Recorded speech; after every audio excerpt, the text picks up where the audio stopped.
Namaku Sumarni. Usia sudah menginjak 62 tahun. Rambutku sebagian besar telah memutih, kulitku mulai keriput, dan tenagaku tentu tak sekuat dulu. Aku tinggal sendirian di rumah peninggalan almarhum suami di kampung kecil dekat persawahan. Hidupku sederhana, makan seadanya, menanam sayur di pekarangan, dan sesekali berkumpul dengan tetangga. Tidak banyak yang kuharapkan dari hidup ini, selain menunggu anak-anakku datang berkunjung. Anak perempuanku, Rina, adalah satu-satunya anak yang masih sering menghubungiku. Dia tinggal di kota besar bersama suaminya dan 2 anak kecil. Rina bekerja sebagai guru di sebuah sekolah swasta, suaminya pegawai bank. Hidup mereka lumayan mapan. Suatu siang, telepon dari Rina masuk. Suaranya terdengar manis dan penuh perhatian, sesuatu yang selalu membuat hatiku hangat. Bu, bagaimana kalau ibu tinggal sama Rina di kota?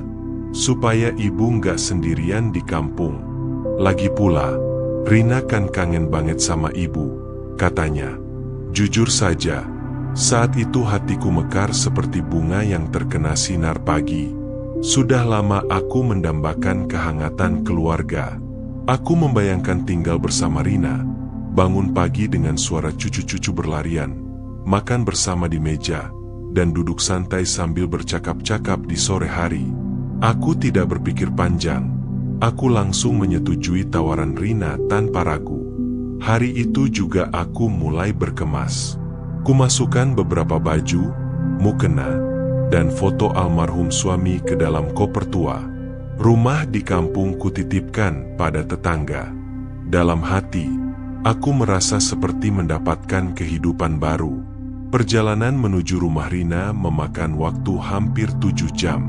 Setibanya di depan rumahnya yang besar dan rapi, aku disambut oleh tawa cucu-cucuku sambil berteriak girang memelukku. Aku tak mampu menahan air mata haru. Rasanya Tuhan benar-benar mengabulkan doaku. Rina memelukku, begitu pula menantuku. Semua tampak sempurna. Hari pertama, aku diminta untuk istirahat. Rina memanjakanku dengan masakan favoritku, sayur asem dan tempe goreng. Malam itu aku tidur nyenyak di kamar kecil di lantai bawah, yang katanya memang disiapkan khusus untukku. Tapi keesokan paginya, suasana mulai berbeda.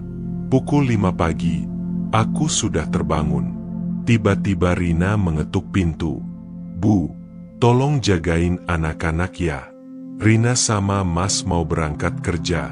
Sekalian tolong bikinin sarapan buat mereka. Nanti masakannya gampang aja. Telur dadar sama nasi goreng, katanya sambil terburu-buru. Aku kaget. Aku pikir pagi ini kami akan sarapan bersama. Tapi karena sayang, aku mengangguk. Sejak saat itu, rutinitasku berubah. Setiap pagi aku harus bangun lebih awal, menyiapkan sarapan, membangunkan cucu-cucu, memandikan mereka, lalu mengantar ke sekolah dengan menenteng tas mereka yang berat. Sepulangnya, aku harus membereskan rumah, menyapu, mengepel, mencuci piring, bahkan mencuci pakaian. Di siang hari, cucu-cucuku pulang. Aku memberi mereka makan, menemani tidur siang, dan membantu mengerjakan PR. Kadang, saat aku ingin istirahat sebentar, suara Rina terdengar dari dapur memintaku untuk membantunya mencuci piring. Awalnya aku tidak mempermasalahkan. Aku berpikir, ini wajar saja karena aku tinggal di rumah mereka. Tapi hari demi hari, pekerjaannya makin banyak. Rina mulai mengandalkan aku sepenuhnya untuk urusan rumah. Mereka jarang membiarkanku duduk santai.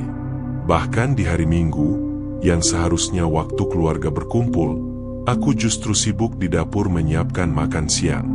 Yang paling membuat hatiku perih adalah ketika suatu sore aku duduk sebentar di teras sambil menyeruput teh. Rina keluar dan berkata, "Bu, jangan duduk di situ terus. Lantai di dalam belum disapu. Nanti kalau tamu datang kan malu." Nada suaranya datar, tanpa senyum. Saat itu, entah kenapa, aku merasa bukan seperti seorang ibu di rumah anaknya sendiri, melainkan seperti pembantu yang harus selalu siap diperintah. Malam-malamku pun tak lagi tenang. Kadang cucu bungsuku menangis di tengah malam, dan otomatis aku yang harus bangun menenangkannya, sementara Rina dan suaminya tetap tidur lelap. Pernah sekali aku berkata, "Rin, ibu capek, bisakah malam ini kamu aja yang jagain?" Tapi dia hanya menjawab, "Bebok, aku harus kerja pagi. Lagian, ibu kan di rumah seharian." Hatiku mulai terasa berat. Aku teringat rumah di kampung, sepi, tapi aku bebas.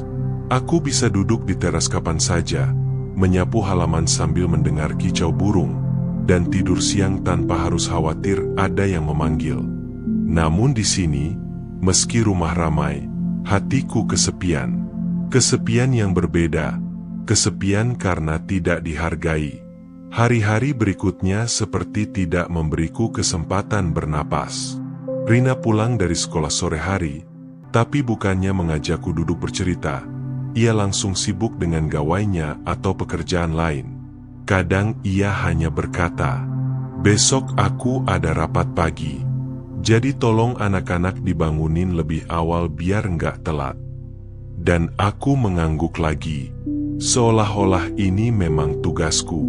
Awalnya aku mencoba memaklumi. Aku bilang pada diriku sendiri, mungkin Rina memang lelah. Aku kan ibunya, wajar membantu. Tapi yang mulai terasa perih adalah ketika setiap hal yang kulakukan tidak pernah mendapat ucapan terima kasih. Cucu-cucuku memang menggemaskan, tapi mengurus anak kecil 2 orang bukan perkara ringan. Si sulung berusia 7 tahun, suka merengek kalau disuruh mandi. Si bungsu baru 3 tahun, masih sering rewel, terutama kalau ibunya pergi. Hampir setiap pagi aku harus menggendongnya sambil menyiapkan sarapan. Pernah suatu pagi aku merasa pusing, keringat dingin mengucur. Saat itu si bungsu menangis keras. Aku berharap Rina yang sedang di kamar mendengarnya akan keluar membantu. Tapi yang terjadi, ia malah berteriak dari dalam, "Tolong dibujuk ya Bu. Aku lagi dandan, takut telat kerja." Aku menggigit bibir. Rasa pusing itu tak hilang, tapi aku tetap menggendong cucuku sampai dia tenang. Yang membuat hatiku benar-benar remuk adalah percakapan yang tak sengaja ku dengar. Malam itu, aku sedang melipat baju di ruang tengah. Dari arah kamar Rina, terdengar suaranya berbicara pada suaminya. "Ya lumayanlah aku bisa berhemat. Ada ibu di sini, jadi aku nggak perlu bayar pembantu." Aku berhenti melipat baju. Jantungku berdetak cepat. Ucapan itu menusuk lebih tajam daripada pisau. Jadi, itu alasannya mengajakku tinggal di sini? Bukan karena ingin menemaniku, tapi karena ingin tenagaku. Aku menelan ludah, menahan air mata. Malam itu aku tidur dengan dada sesak, berpura-pura tidak mendengar apa-apa. Waktu berlalu, rasa lelahku semakin menumpuk. Setiap kali aku duduk sebentar, selalu ada suara memanggil dari dapur atau ruang tamu. "Bu, tolong bikinin susu, tolong angkat jemuran, tolong bersihin meja." Seakan-akan aku tidak punya hak untuk diam. Bahkan kalau aku sakit pun, tugasku tetap berjalan. Tapi Rina hanya menyuruhku minum obat, dan setelahnya aku tetap disuruh untuk bekerja dan menjemput anak-anaknya. Tidak pernah aku mendengar dia memintaku untuk beristirahat. Satu-satunya pelipur laraku adalah saat malam tiba, ketika rumah mulai sepi. Aku duduk di kamar kecilku, menatap foto almarhum suami. "Pak, Rina yang kita besarkan dengan kasih sayang itu, sekarang sering menyuruhku dan menganggapku pembantu di rumah ini." Suaraku tercekat, air mata menetes di pipi. Aku ingin pulang. Aku rindu rumah kita di kampung. Walau sepi, setidaknya aku bebas. Tapi setiap kali ingin bicara pada Rina soal kepulanganku, aku selalu mengurungkan niat. Aku takut dianggap tidak tahu diri. Aku takut dia berkata bahwa aku tidak mau membantu. Puncaknya terjadi di sebuah minggu pagi. Aku sedang mencuci piring bekas sarapan. Cucu bungsuku berlari-lari di ruang tamu, lalu menumpahkan susu di karpet. Rina keluar dari kamar, melihat tumpahan itu, lalu berkata dengan nada menyalahkan, "Kan harusnya ibu jagain dia. Lihat, jadi kotor semua. Nanti karpetnya bau." Aku terdiam. Tanganku yang sedang mencuci berhenti bergerak. Entah dari mana keberanian itu muncul. Aku berkata, "Rin, ibu ini bukan pembantu. Ibu ini ibumu. Ibu kesini karena kamu minta, bukan untuk jadi orang yang kamu marahi setiap hari." Dan selanjutnya aku memilih diam. Sejak percakapan pagi itu, suasana di rumah jadi canggung. Aku jarang bicara pada Rina kecuali kalau perlu. Cucu-cucuku tetap ceria, memanggilku nenek dengan suara riang, tapi aku merasa hatiku mulai kering. Malam-malamku dipenuhi pertanyaan, apakah ini yang namanya balas budi? Apakah begini cara anak menghargai ibunya? Setiap kali aku melihat wajah Rina, ingatan masa lalu muncul. Saat ia masih kecil, aku rela tak tidur semalaman demi menjahit baju untuknya. Aku rela menahan lapar agar ia bisa makan lebih banyak. Aku ingat betul malam-malam ketika ia sakit demam. Aku duduk di sampingnya sambil mengompres keningnya, berdoa agar Tuhan memindahkan sakitnya ke tubuhku. Dan sekarang, anak itu berdiri di hadapanku, tapi tak lagi melihatku sebagai ibu. Lebih seperti seseorang yang ada untuk mempermudah hidupnya. Hari itu aku sedang menyapu halaman. Sinar matahari cukup terik. Tiba-tiba pusing menyerang kepalaku. Aku berhenti sebentar, memegang gagang sapu sambil menarik napas panjang. Rina keluar dari rumah, melihatku, lalu berkata, "Nanti habis ibu nyapu, tolong bersihin kamar mandi. Soalnya tamu mau datang sore ini." Aku menatapnya. Mungkin tatapanku saat itu berbeda dari biasanya, karena ia sempat terdiam sebentar. Tapi kemudian ia masuk lagi tanpa menanyakan keadaanku. Aku mulai merasa, aku bukan hanya lelah fisik, tapi juga lelah batin. Malamnya, aku duduk di kamar sambil membuka tas kecil tempat aku menyimpan beberapa barang. Tanganku meraih dompet, menghitung uang tabungan yang masih tersisa. Tidak banyak, tapi cukup untuk membeli tiket pulang ke kampung. Foto almarhum suamiku tatap lama. "Pak, kayaknya ibu harus pulang." Air mata mengalir tanpa bisa kutahan. Aku merasa gagal sebagai ibu. Aku pikir, datang ke sini akan membuat hubungan kami lebih dekat.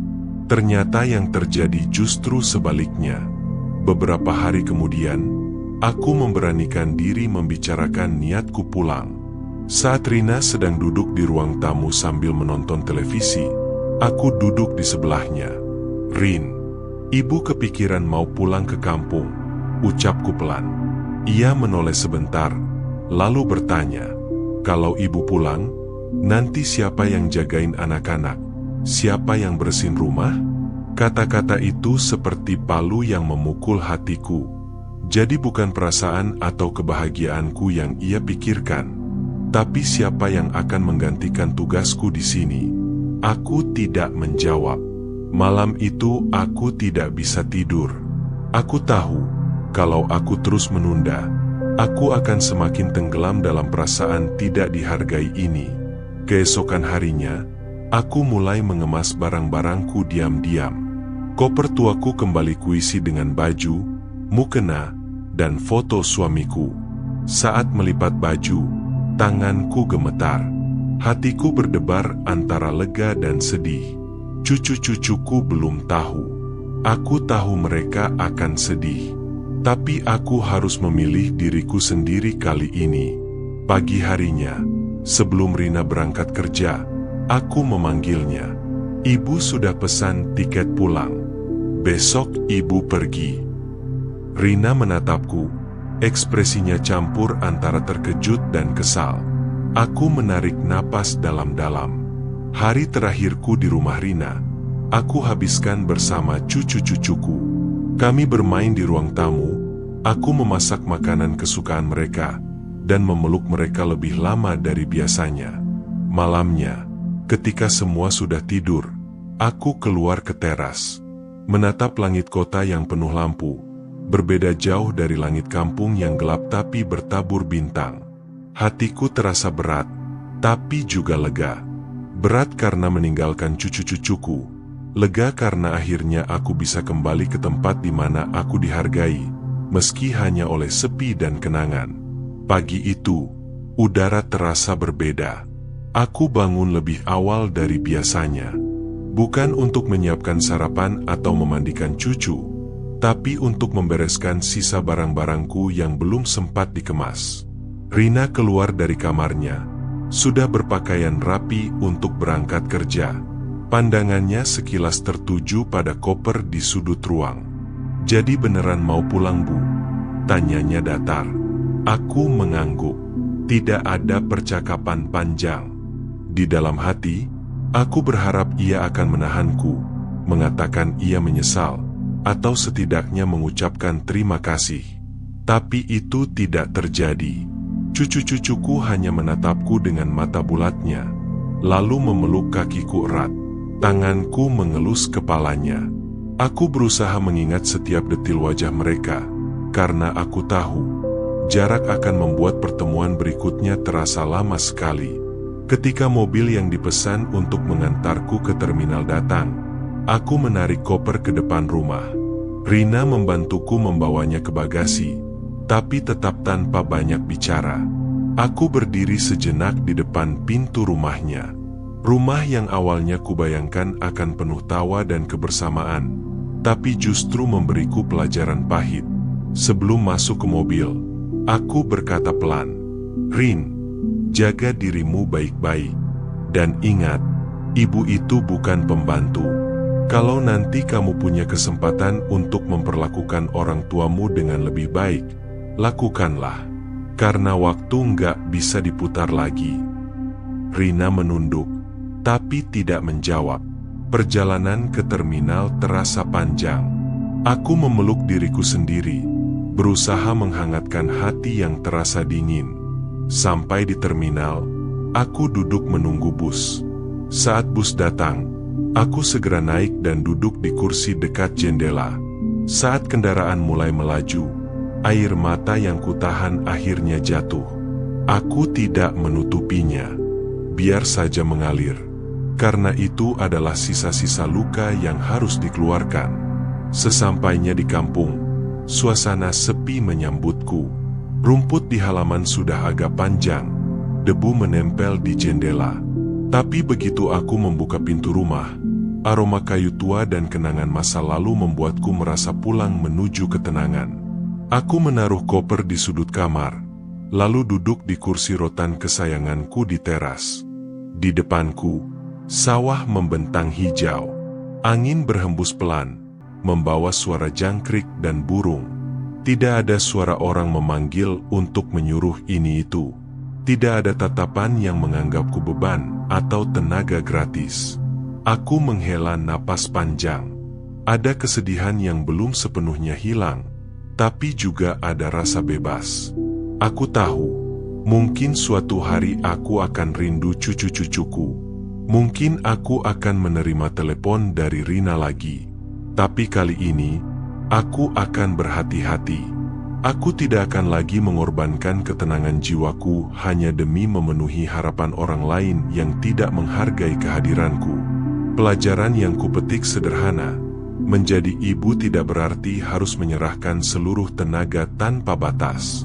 Ada saatnya kita juga berhak berkata cukup, bukan karena berhenti mencintai, tapi karena mulai mencintai diri sendiri.